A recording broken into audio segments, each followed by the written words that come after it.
जब बाजवा साहब ने काम किए जिसके अंदर पाकिस्तान की बेहतरी के अंदर फ़ौज ने मुआवनत की तो इमरान खान ने और हमने उसकी तारीफ़ की। हम वो तारीफ़ आज भी करते हैं। मैं आज भी ये कहता हूँ, कोरोना की मेरी ज़िम्मेदारी थी, मैं लीड कर रहा था, फ़ौज की पूरी भरपूर मदद हासिल थी। मैंने आज भी आपको कहा कि आज भी इस हुकूमत के होते हुए, इम्पोर्टेड हुकूमत होते हुए, एक रजीम चेंज की साजिश के तहत आई हुई हुकूमत के होते हुए भी अगर फ़ौज कोई मुआवनत करती है जिससे पाकिस्तान की बेहतरी होती है, हमें उसके ऊपर कोई इतराज़ नहीं है। जब आप जो बात कर रहे हो उससे तो सिर्फ ये साबित हो रहा है कि हम सच को सच और ख़राब झूठ को झूठ कहते हैं। जब उन्होंने गलत काम किया, ये आपकी गलत फहमी है मेरे भाई। आप कह रहे हैं कि जब आर्मी चीफ नहीं रहे तो उसके बाद बात की इमरान खान ने, फिर इसका मतलब आप 8 महीने पाकिस्तान में नहीं थे। फिर मैं आपको सिर्फ ये कह सकता हूँ, आप 8 महीने पाकिस्तान में नहीं थे अगर आपके ख्याल में इमरान खान ने उसके बाद बात की। पहली बात तो मैं ऑन रिकॉर्ड ये कहना चाहता हूँ कि जब तक वो जा रहे थे, मैं ये पहली दफ़ा नहीं कह रहा, मैं टीवी पे पहले कह चुका हूँ, हमें तो न्यूट्रलिटी नहीं नज़र आई थी।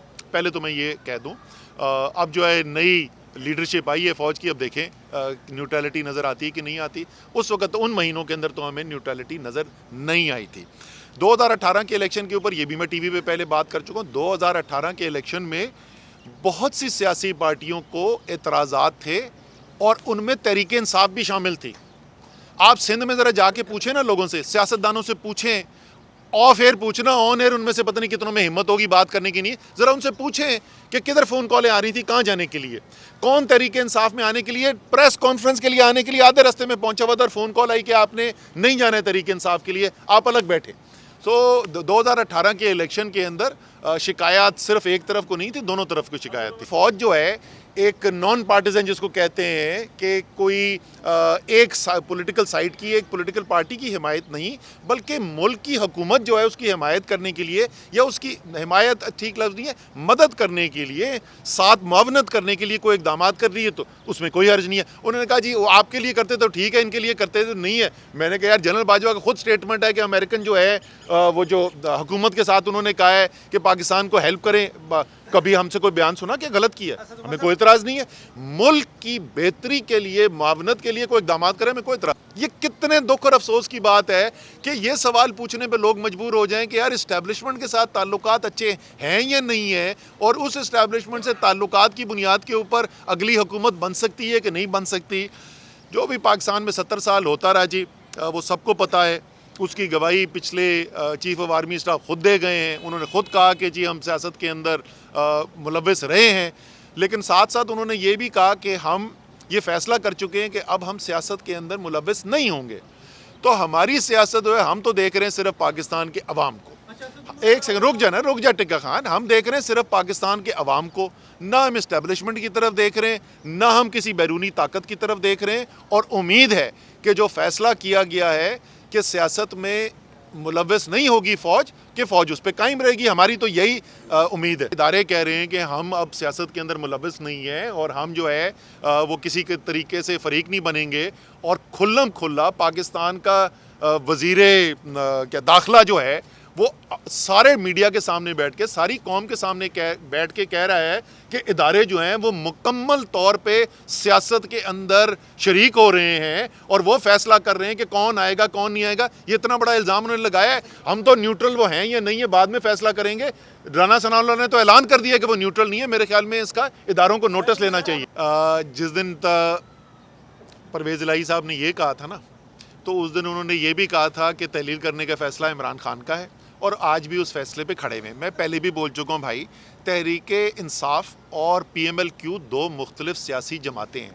हर बात पे हमारा और उनका इत्तफाक नहीं है। ये उनमें से एक बात है जिसके ऊपर हमारा इत्तफाक नहीं है, लेकिन इस वक्त सियासी तौर पर हम इत्तहादी हैं, और ये भी फैसला हो गया है कि आगे भी हम इत्तहादी रहेंगे। तोशा खाना ट्राई किया, पता नहीं क्या क्या, तौहीन अदालत, तौहीन मदद, हर चीज़ जो ये कोशिश कर सकते थे वो भी तमाम नाकाम हो गई। सियासी मैदान में भी नाकाम हो गए, अदालतों में भी नाकाम हो गए। फिर उन्होंने कोशिश की कि इमरान खान को जिस्मानी तौर पर ही ख़त्म कर दिया जाए, कत्ल कर दिया जाए। उनको मंसूबा बना के, बाकायदा मंसूबा बना के कत्ल करने की कोशिश की, लेकिन भूल ये गए कि इंसान की जान जो है, उसकी मौत जो है وہ اللہ تعالیٰ کا فیصلہ ہے، وہ ان لوگوں کا فیصلہ نہیں ہے، وہ کسی انسان کے ہاتھ میں نہیں ہے، نہ کہ ان جیسے بزدلوں کے ہاتھ میں ہو۔ اللہ تعالیٰ نے ابھی عمران خان سے اور بہت کام لینے ہیں اس قوم کے لیے، تو وہ بھی ان کا منصوبہ ناکام ہو گیا۔ اس کے بعد انہوں نے جعلی وہ آڈیو چلانی شروع کر دیں، پھر تم سمجھ نہیں آتی ہے، خدا کا واسطہ اپنے آپ کو مسلمان کہتے ہو، ذرا کو پڑھ تو لو قرآن کے اندر لکھا ہوا کیا ہے۔ جس طریقے سے موت اللہ تعالیٰ کے ہاتھ میں ہے، اسی طریقے سے انسان کی عزت اور ذلت جو ہے وہ بھی اللہ تعالیٰ کے ہاتھ میں۔ کوئی وزیر اعظم کی کرسی سے نیچے اتر کے عوام کے دلوں کے اوپر راج کرتا ہے اور لوگوں میں اس کی عزت اور اوپر چلی جاتی ہے، اور کوئی وزیر اعظم کی کرسی پہ بیٹھ کے ذلت اور رسوائی کے علاوہ اور کچھ نہیں دیکھتا۔ تو تمام حربے ان کے ناکام ہو چکے ہیں۔ اب دونوں اسلام آباد والا بھی معاملہ، اور مجھے لگ رہا ہے کہ انہوں نے آخر کار جو ہے لاہور کے لیے بھی، پنجاب کے لیے بھی کورٹ کے اندر ہی جانا ہے، عدلیہ کی طرف یہ معاملات جا رہے ہیں۔ تو یہ پاکستان کے عوام ظاہر ہے اپنی عدلیہ سے امید رکھتے ہیں، اور جو بھی فیصلے کیے جائیں گے اس میں یہ تناظر جو ہے اس کو ضرور سامنے رکھا جائے گا، کیونکہ انصاف جو کیا جاتا ہے وہ انصاف صرف قانون کے لفظوں پر نہیں کیا جاتا، حالانکہ یہاں پہ تو لفظوں بھی کیا جائے تو اس میں بھی فیصلہ جو ہے ان کے خلاف ہی آئے گا، امپورٹڈ حکومت کے۔ ملک کے اندر ڈالرز کی کمی اور شارٹیج اس خطرناک حد تک پہنچ چکی ہے کہ باہر ہمارے سفارت خانوں میں جو لوگ بیٹھے ہوئے ہیں ان کو تنخواہیں دینے کے لیے ڈالر نہیں ہے ہمارے پاس، اور یہ موصوف جو ہیں کانپیں ٹانگنے والے، یہ کوئی 1.75 ارب روپے خرچ کر چکے ہیں اپنے دوروں کے اوپر۔ پاکستان کبھی کبھی یہ دورے کے اوپر آتے ہیں، ورنہ رہتے تو باہر ہی ہیں۔ ابھی تک تو پاکستان کے لیے کوئی لا نہیں سکے۔ پاکستان کے زر مبادلہ کے ذخائر آج جو ہیں وہ سے آدھے سے بھی کم ہیں جس وقت یہ رجیم چینج آپریشن کے لیے عدم اعتماد کی تحریک لائی گئی تھی۔ تو ابھی تک تو سوائے ذلت، رسوائی اور ناکامی کی ہم نے کچھ نہیں دیکھا۔ باقی 9 جنوری کو کیا ہوتا ہے وہ بھی ہم دیکھ لیں گے۔ جہاں تک آپ کا مجھے یہ بتائیں کہ یہ ملک جو ہے، قائد اعظم نے اس کے لیے جد و جہد کی، مسلمانوں نے پورے برے صغیر کے پیچھے کھڑے ہو کے قائد اعظم کی قیادت کے اندر اس ملک کے لیے جد و جہد کی، لاکھوں لوگ شہید ہوئے ہجرت کرتے ہوئے اس ملک کے اندر۔ وہ کس قسم کا ملک تھا جس کے لیے قائد اعظم نے جد و جہد کی؟ قائد اعظم ایک آئین، دستور میں یقین رکھنے والے انسان تھے، وہ ایک آئینی پاکستان کے لیے جد و جہد کر رہے تھے۔ یہ واحد ملک ہے، پاکستان دنیا کی تاریخ کا پہلا ملک ہے جو ووٹ کے ذریعے حاصل کیا گیا۔ اس ملک کا حصول بھی ایک جمہوری طریقے سے کیا گیا۔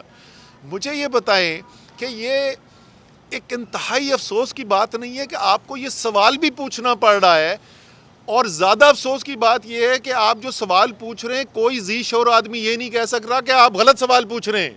یہ کتنے دکھ اور افسوس کی بات ہے کہ یہ سوال پوچھنے پہ لوگ مجبور ہو جائیں کہ یار اسٹیبلشمنٹ کے ساتھ تعلقات اچھے ہیں یا نہیں ہیں، اور اس اسٹیبلشمنٹ سے تعلقات کی بنیاد کے اوپر اگلی حکومت بن سکتی ہے کہ نہیں بن سکتی۔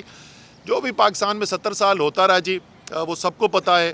اس کی گواہی پچھلے چیف آف آرمی اسٹاف خود دے گئے ہیں۔ انہوں نے خود کہا کہ جی ہم سیاست کے اندر ملوث رہے ہیں، لیکن ساتھ ساتھ انہوں نے یہ بھی کہا کہ ہم یہ فیصلہ کر چکے ہیں کہ اب ہم سیاست کے اندر ملوث نہیں ہوں گے۔ تو ہماری سیاست جو ہے، ہم تو دیکھ رہے ہیں صرف پاکستان کے عوام کو۔